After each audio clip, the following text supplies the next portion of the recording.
هو الذی خلق لکم ما فی الارض جمیعا، وہی اللہ ہے جس نے زمین میں ہر چیز تمہارے لیے پیدا کی ہے. یعنی یہ سب کچھ انسان کے لیے پیدا ہوا ہے. ایک ویسے وہ ضعیف روایت بھی ہے نا المستدرک الحاکم میں نبی الاسلام کے بارے میں کہ اگر میں تجھے نہ پیدا کرتا تو یہ کائنات پیدا نہ کرتا. اصول محدثین پہ روایت صحیح نہیں ہے، لیکن پرنسپلی یہ بات درست ہے کہ زمین و آسمان یہ سب چیزیں اللہ نے انسان کے لیے پیدا کی ایز اے اسپیشیز. سورہ ہود میں بھی آتا ہے، اور اس لیے کہ لیبلوکم ایکم احسن عملا. سورۃ الملک میں بھی آتا ہے تاکہ تمہیں آزمایا جائے کہ کون تم میں سے اچھے اعمال کرتا ہے. تو یہاں پہ بھی اللہ تعالیٰ ہمارا ہے کہ ہم نے جتنا کچھ زمین میں سب کچھ انسان کے لیے پیدا کیا. اور دیکھیں سر، ہر چیز انسانیت کی خدمت میں لگی ہوئی ہے. آپ کسی چیز کا ذکر کریں، ہم آپ کو سائنٹیفکلی پروف کریں گے کہ وہ انسان کی خدمت میں ہے. سورج انسان کی خدمت میں ہے. سورج کی تپش کی وجہ سے سمندروں کا پانی ایویپوریٹ ہوتا ہے اور وہ بارش کی شکل میں ہم پہ برستا ہے. گلیشیئرز کی فارم میں برف باری ہوتی ہے پہاڑوں کے اوپر، اور وہ سٹوریج ٹینک ہیں اللہ کے. ورنہ سمندر سے اگر آپ کو یہاں پانی لانا پڑے 1000 کلومیٹر دور تو مصیبت نہ بن جائے. تو وہ فری میں وہاں سے پانی پہنچ رہا ہے شمالی علاقوں میں، وہاں پہ گلیشیئرز، اور پھر اسی سورج کی تپش سے وہ گلیشیئر پگھلتے بھی ہیں. اگر آپ کو گلیشیئر پگھلانے پڑ جائیں تو کتنی انرجی چاہیے. آپ کے تو گھر کی گیس نہیں روٹی پکانے کے لیے پوری ہو رہی، ان گلیشیئرز کو کون پگھلا سکتا ہے؟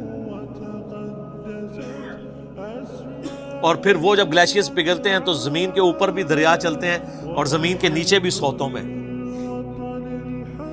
دریا چلتے ہیں. سینکڑوں تربیلا ڈیم کے برابر تو پنجاب صرف زمین سے پانی نکال رہا ہے، وہ اللہ کے بنائے ہوئے ڈیم ہے. اچھا، پھر اس پانی کے ذریعے فصلیں اگ رہی ہیں. فصلیں نہ اگیں جانور نہیں کھا سکتے، ہم نہیں کھا سکتے، نہ جانور زندہ رہ سکتے ہیں، نہ ہم زندہ رہ سکتے ہیں اگر پانی نہ ہو اور اگر سورج نہ ہو. دنیا میں ہواؤں کا چلنا، موسموں کا بدلنا، ہر چیز ڈیپینڈنٹ ہے سورج پہ. صرف سورج ختم ہو جائے نا، خود بخود ساری زندگی روئے ارض سے ختم ہو جائے گی، کیونکہ پودے اپنی خوراک ہی نہیں تیار کر سکیں گے. جب پودے مر جائیں گے جانور بھی مر جائیں گے، تو انسان کیا کھائے گا؟ مٹی کھا کے زندہ رہ سکتا ہے؟ ختم. تو اللہ تمہارے زمین میں ہر چیز میں نے تمہارے لیے پیدا کی ہے، اور اس میں امپلائڈ ہے کہ تمہیں اپنے لیے پیدا کی ہے. وہ آگے چل کے پھر دعوت آ جائے گی کہ یہ جو پریویلیجز ہی نہیں صرف دے دیے گئے ہیں کہ لو جی جناب یاشی کرو، نہیں، اس کے اگینسٹ میں کچھ ڈیمانڈ بھی کر رہا ہوں. سورہ ذاریات میں تو کھل کے مضمون ہے نا، وما خلقت الجن والانس الا لیعبدون. ہم نے جنوں اور انسانوں کو نہیں پیدا کیا سوائے اس لیے کہ وہ ہماری عبادت کریں. ہمیں مانے نہیں، صرف عبادت کریں. اور عبادت کا مطلب ہے اللہ کو ماننا اور اللہ کی ماننا، ٹوٹل اوبیڈینس. ثم استوى الى السماء، پھر اللہ تعالی آسمان کی طرف متوجہ ہوا یا مستوی ہوا. فسواہن 7 سماوات، اور پھر آسمانوں کو 7 آسمان بنا دیا. وَهُوَ بِكُلِّ شَيْءٍ عَلِيمٌ، اور وہ ہر چیز کو اپنے علم کے ذریعے گھیرے ہوئے ہیں. اب یہ پورا بریک اپ پھر آگے جا کے سورہ ہود میں، سورہ حامیم سجدہ میں آئے گا کہ 6 دنوں میں اللہ تعالیٰ نے جو ہے وہ زمین و آسمان کو پیدا فرمایا اور جتنے ریسورسز رکھے. اس کے اوپر میرا ایک کلپ بھی ریکارڈڈ ہے، یوٹیوب پہ اپلوڈڈ، آپ دیکھ سکتے ہیں. آج میں اس بحث میں نہیں پڑھوں گا. تو یہ جو استوا الی السماء ہے، ہم اس کو اللہ کے سپرد کرتے ہیں کہ جیسا کہ اس کی شان کے لائق ہے، اس کا بلند ہونا. اس کی کیفیت میں ہم نہیں پڑھ سکتے، یہ متشابہات میں سے ہے. اب میرے بھائیوں، ہمارے ماں باپ کا ذکر خیر شروع ہوا چاہتا ہے یہاں سے. یہ ہے امپورٹنٹ رکوع. پہلے 3 رکوعوں میں تو اللہ تعالیٰ نے سب کچھ کور کیا. پہلے انسانیت کی جو 3 کیٹیگریز ہیں ان کو ایڈریس کیا. کون کون سی؟ مؤمن، کافر اور منافق. اور اس کے بعد قرآن حکیم کو اس اعتبار سے پیش کیا کہ کوئی کتاب ایسی پیش کر سکتے ہو تو پیش کرو، تم عاجز آ جاؤ گے، یہ اللہ کی طرف سے نازل ہوئی ہے.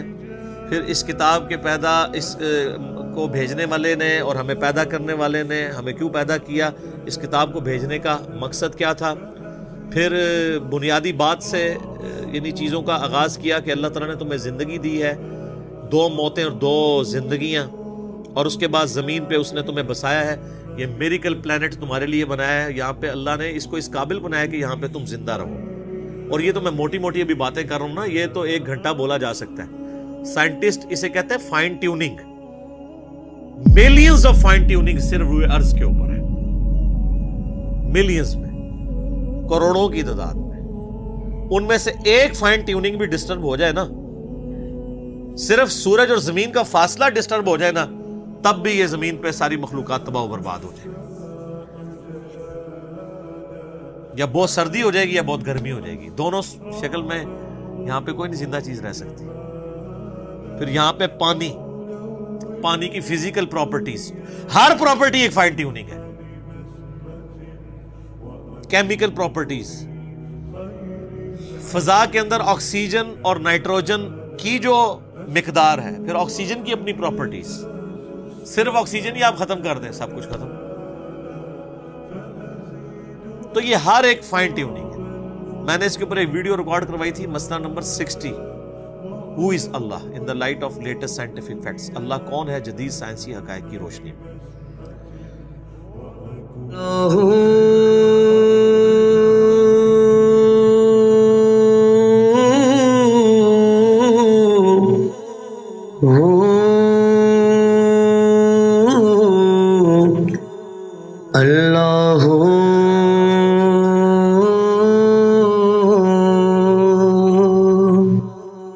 سجنا باجو ذات صفاتاں عشق دیاں،